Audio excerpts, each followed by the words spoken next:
Bismillahirrahmanirrahim. Alhamdulillah wassalatu wassalamu ala Rasulillah wa ala alihi wa sahbihi wa man wala. Teman sekalian yang Allah Subhanahu, kita melanjutkan kembali kitab Qawaidul Muwahhidin Syarhul Arba'in fi Huquqi Rabbil Alamin. Masih dalam pembahasan hadis yang ke-18, yaitu larangan terhadap riya. Dan sudah disebutkan tentang kaidah pertama yang berhubungan dengan kaitan riya dengan amal. Dan kita sampai atau masih dalam pembahasan kaidah yang kedua, perbedaan antara riya dengan tasyrik fil ibadah, memperbanyak niat dalam ibadah. Yang mana riya juga bukan hanya satu niat, sebagaimana syirik ketika seseorang menyekutukan niat. Karena itu disebut syirkul asghar, karena dia di dalam beramal bukan hanya murni karena Allah, tetapi ada niat lain yang disekutukan bersama niat ikhlas lillahi ta'ala, di mana riya ada keinginan untuk dipuji. Dia perlihatkan manusia agar orang melihat, mendengar atau menyaksikan, mengetahui ibadahnya, ibadah dia kepada Allah Azza wa Jalla. Nah, perbedaannya dengan tasyrik fil niyat fil ibadah, yaitu memperbanyak niat. Tetapi beda dengan riya. Riya adalah niat yang buruk, ingin mendapatkan pujian dari selain Allah Azza wa Jalla. Tetapi kalau tasyrik, niat, memperbanyak niat, maka ini adalah sesuatu yang dibolehkan. Nah, sudah disebutkan yang pertama bahwa seseorang yang niat beribadah karena Allah, mendekatkan diri kepada Allah, tetapi dia mengiringi niat dalam ibadah tersebut niat lain, tetapi niat lain ini juga disyariatkan. Niat lain yang juga disyariatkan atau juga merupakan ibadah. Niat ibadah. Sebagaimana seseorang dia berniat menikah karena bisa menghilangkan atau bisa menjaga kehormatan dirinya. Di samping nikah sendiri adalah ibadah kepada Allah Azza wa Jalla. Wa fi bud'i ahadikum shadaqah. Dan di dalam jima ataukah melampiaskan seseorang syahwatnya kepada yang halal, ibadah, maka dia meniatkan berbagai niat, menafkahi istri, menafkahi keluarga, itu adalah ibadah. Kemudian dia memperbanyak keturunan yang ditujukan untuk agar keturunannya bisa menambah pahala baginya. Ini semuanya tasyrik bin niat, memperbanyak niat, dan ini termasuk yang disyariatkan. Dan sudah kita bahas kaidah ini. Kemudian yang kedua, keadaan yang kedua atau maksud kedua dari tasyrik, memperbanyak niat. Kalau yang pertama, semua niat itu yang lebih dari satu niat. Karena yang pertama ibadah kepada Allah, niat yang lainnya juga sebenarnya terkait dengan ibadah lain, yang itu juga karena Allah. Ini jelas sesuatu yang disyariatkan atau dianjurkan, memperbanyak niat ibadah. Kemudian yang kedua adalah ketika yang mendorong ibadahnya itu an yakuna al-ba'is lil ibadati ibtigha ma indallah, yang mendorong dia beribadah mengharapkan apa yang ada di sisi Allah, pahala, surga, tetapi ditambah wal manfaat dunyawiyah, ada manfaat lain dunyawiyah, sifatnya terkait dengan dunia ini, tetapi ini perkara halal, perkara yang duniawi ini, perkara yang dihalalkan, sesuatu yang halal sifatnya. Wa minhu, di antaranya, contohnya adalah qauluhu ta'ala, firman Allah Subhanahu wa taala, faqultu astaghfiru rabbakum, aku berkata, astaghfiru rabbakum, beristighfarlah kalian kepada Rabb kalian, kepada Allah Azza wa Jalla. Istighfar ini perintah untuk beristighfar, ibadah. Innahu kana ghaffara, karena sesungguhnya Allah Azza wa Jalla Ghaffar, Maha Pengampun. Beristighfarlah karena Allah Maha Pengampun. Yursilis sama alaikum bidarar, niscaya ini janji bagi orang yang beristighfar, Allah berikan janji yang sifatnya duniawi. Yursilis sama alaikum bidarar, Allah akan mengirimkan ini as-sama, hujan, alaikum midrar, hujan yang melimpah. Wa yumditkum bi amwalin wa banin, dan Allah akan tambahkan kalian dengan harta dan anak-anak. Intinya di sini Allah SWT memerintahkan. Jadi ketika ini dikatakan tutus takfir rabbakum, Allah mewahyukan kepada nabinya ini agar menyampaikan kepada umatnya,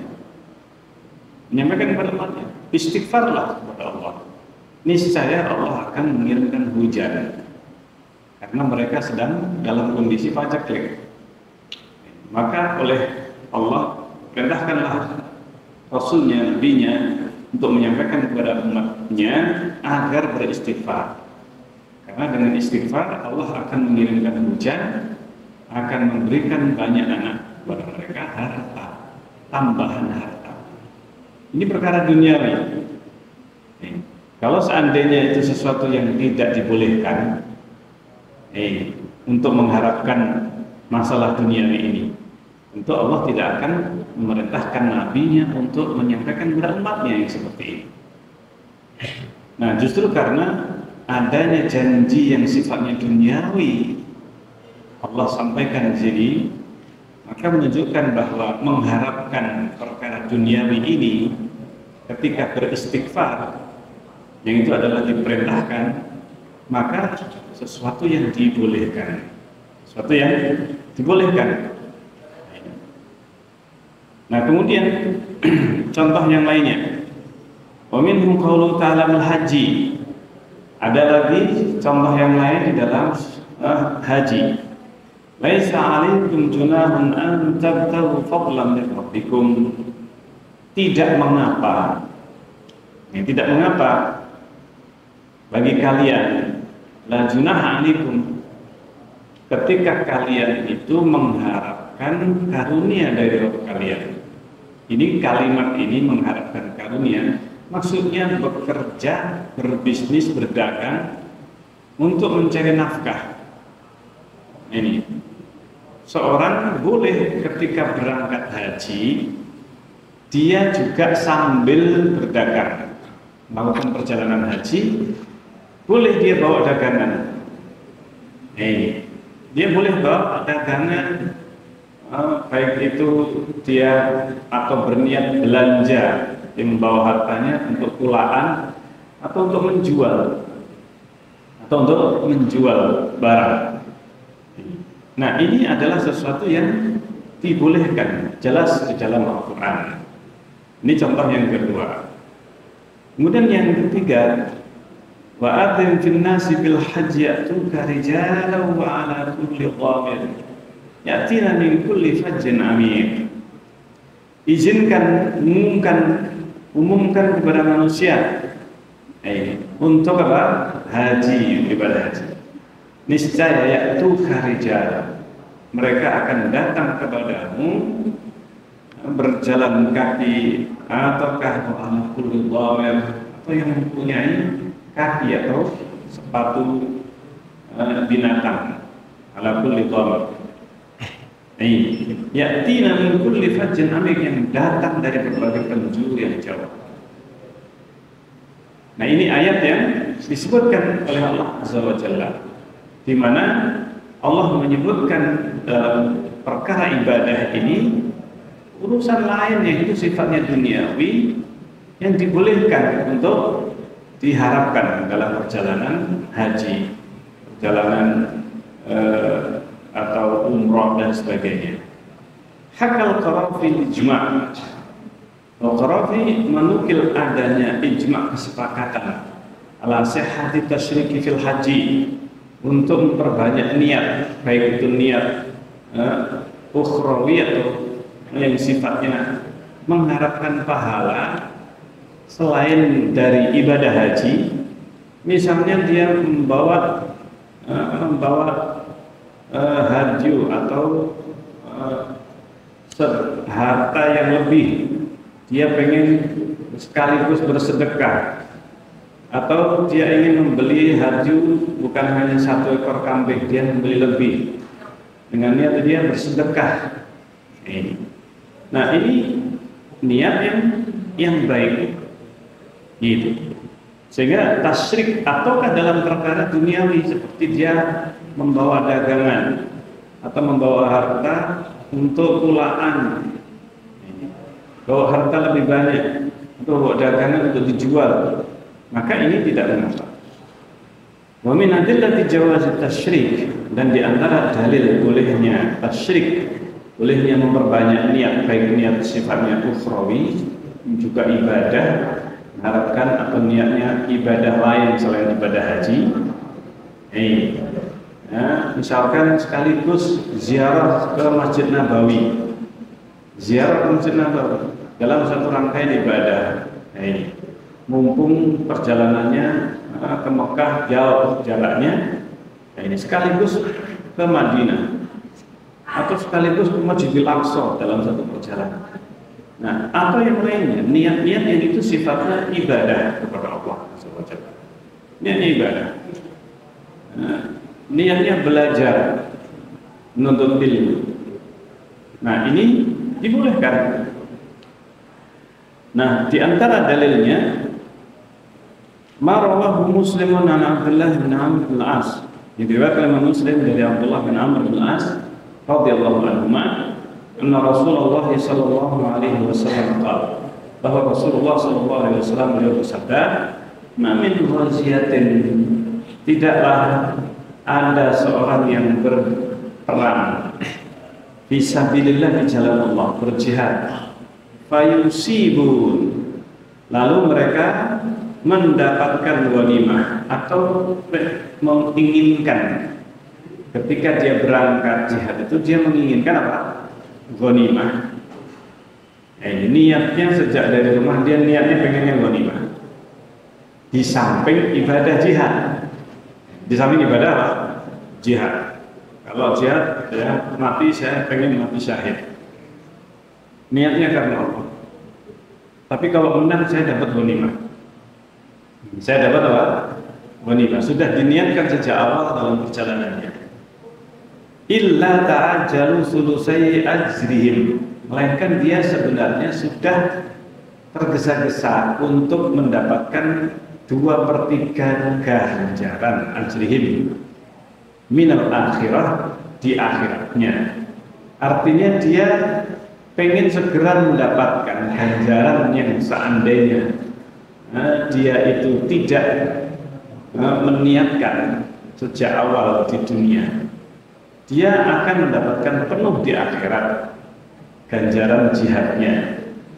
Tapi kalau diiringi niatnya itu dapat ghanimah, maka berarti dia sudah mendapatkan 2/3 ganjarannya di dunia.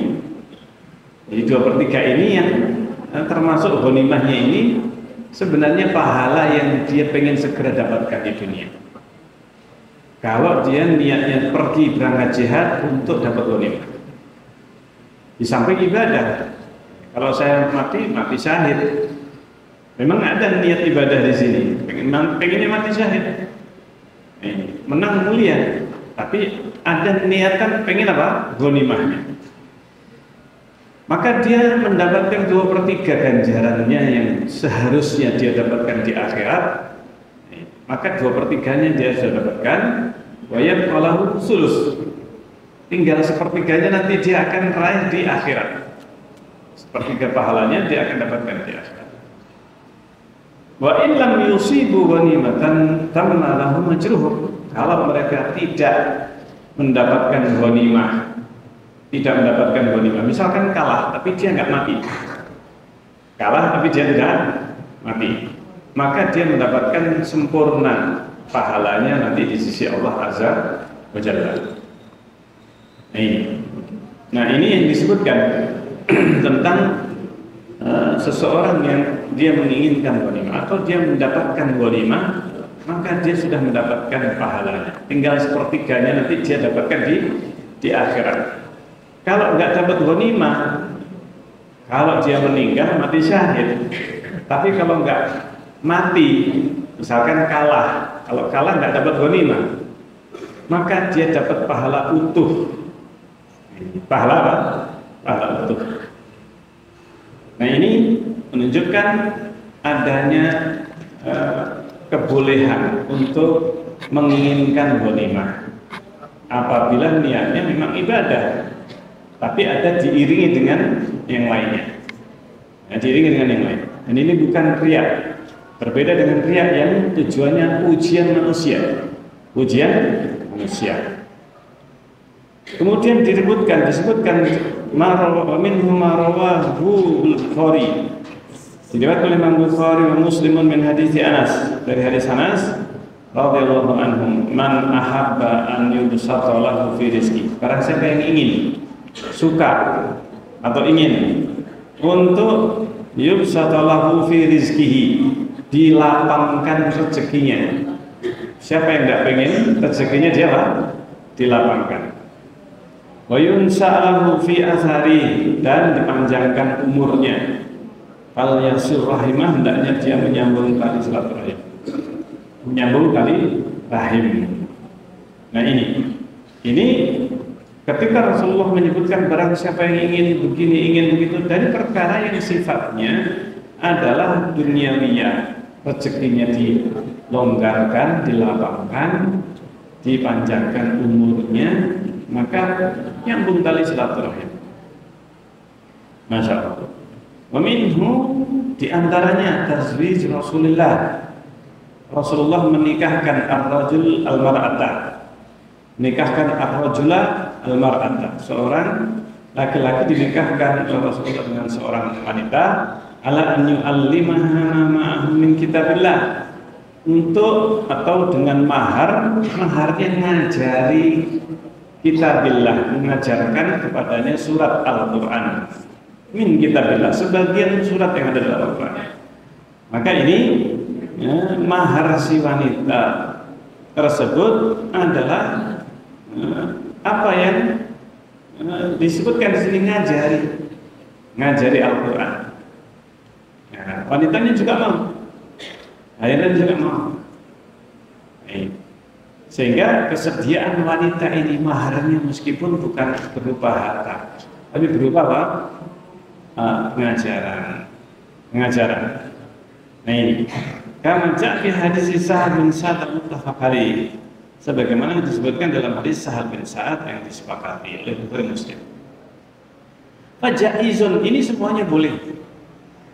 Boleh meniatkan sesuatu, menambahkan dalam niatnya ibadah itu juga ibadah yang lain atau perkara duniawiyah. Maka boleh. Wa in kana tarku aula, meskipun meninggalkan.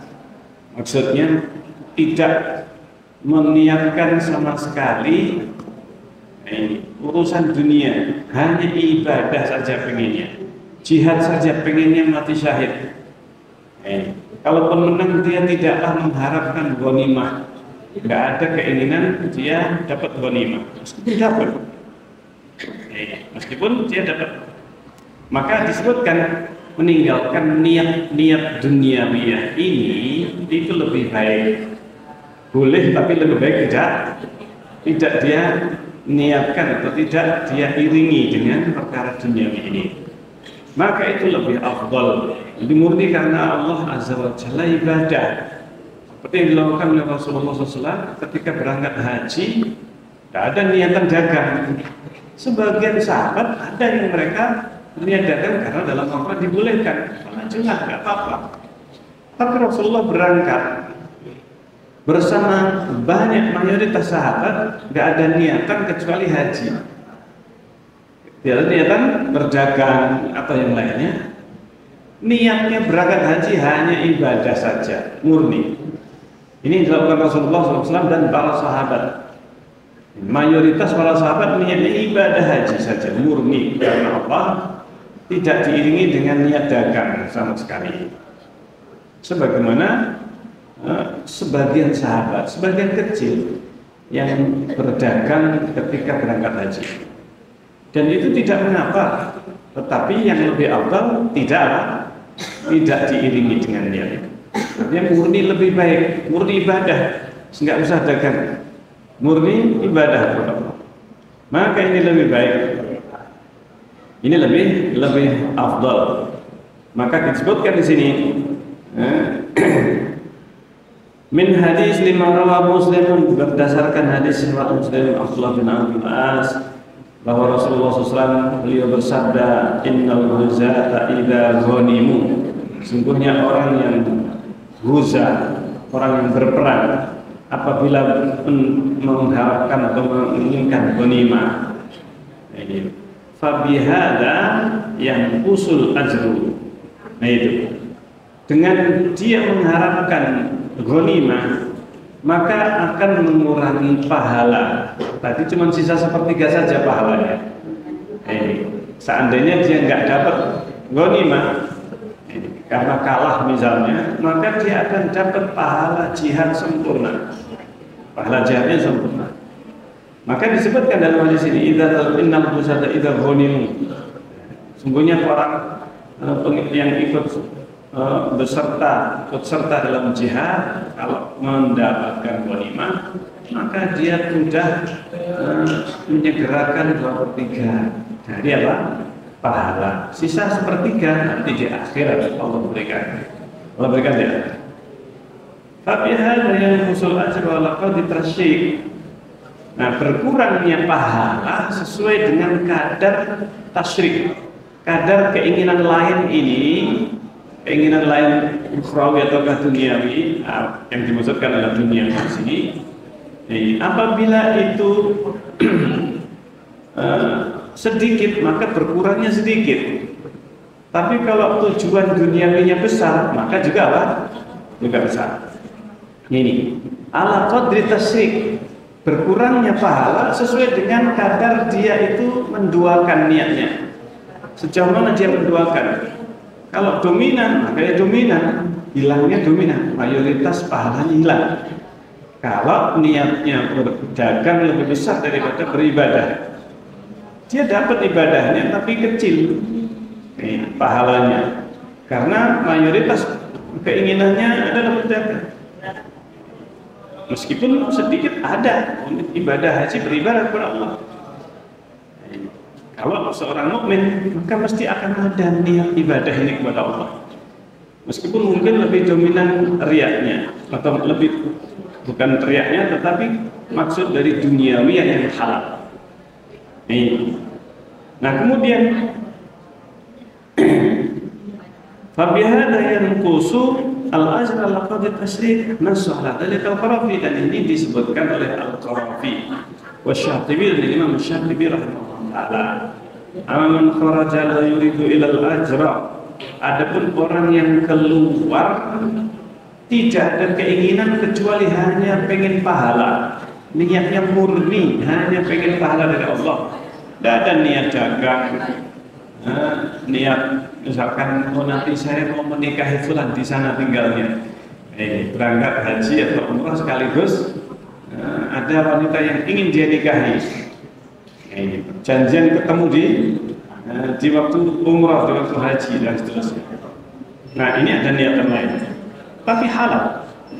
Maka kalau orang itu murni nggak ada niatan lain, fahasalalahul amrud dunyawi, maka dia juga akan mendapatkan perkara duniawi. Perkara duniawi, misal, dan itu adalah janji Allah yang mungkin dia tidak menyangka dia dapatkan. Perkara duniawi akan dia dapatkan meskipun niatnya murni karena Allah. Niatnya ikhlas umroh haji, ternyata dapat jodoh di sana, dia tidak menyangka. Nah ini perkara duniawi yang dia tidak sangka, tidak ada dalam niatannya, tapi dia akan mendapatkannya. Ganjarannya dapat sempurna. Fahadalah yang kusumin ajrihi, yang seperti ini tidak berkurang pahalanya sama sekali. Syai'un ala asahhi qaulain, sesuai dengan yang paling sahih dari dua pendapat ahli ilmu, wahwa ikhtiyar Ibn Abdul Bar, dan ini adalah pilihan Ibn Abdul Bar, karena fit tamhid, sebagaimana di dalam kitab at-tamhid. At-tamhid ini ditulis oleh Ibn Abdul Bar rahimahullah. Wa zahiru ma rajjahahu Sulaiman ibn Abdullah, dan inilah yang nampaknya dirajahkan oleh Syekh Sulaiman ibn Abdullah. Syekh Sulaiman ibn Abdullah penulis kitab Taisir al-Azizil Hamid. Beliau adalah cucunya Syekh Muhammad bin Abdul Wahab rahimahullah ta'ala. Syekh Muhammad bin Abdul Wahab rahimahullah ta'ala yang menulis kitab Tauhid dan disyarah oleh cucunya, syarah oleh cucu beliau, yaitu Syekh Sulaiman ibn Abdullah. Baik, insyaallah kita akan lanjutkan kaidah ketiga dalam kajian yang akan datang insyaallah. Kita akhiri subhanallah wa bihamdik, asyhadu an la ilaha illa anta, astaghfiruka wa atubu ilaik. Assalamualaikum warahmatullahi wabarakatuh.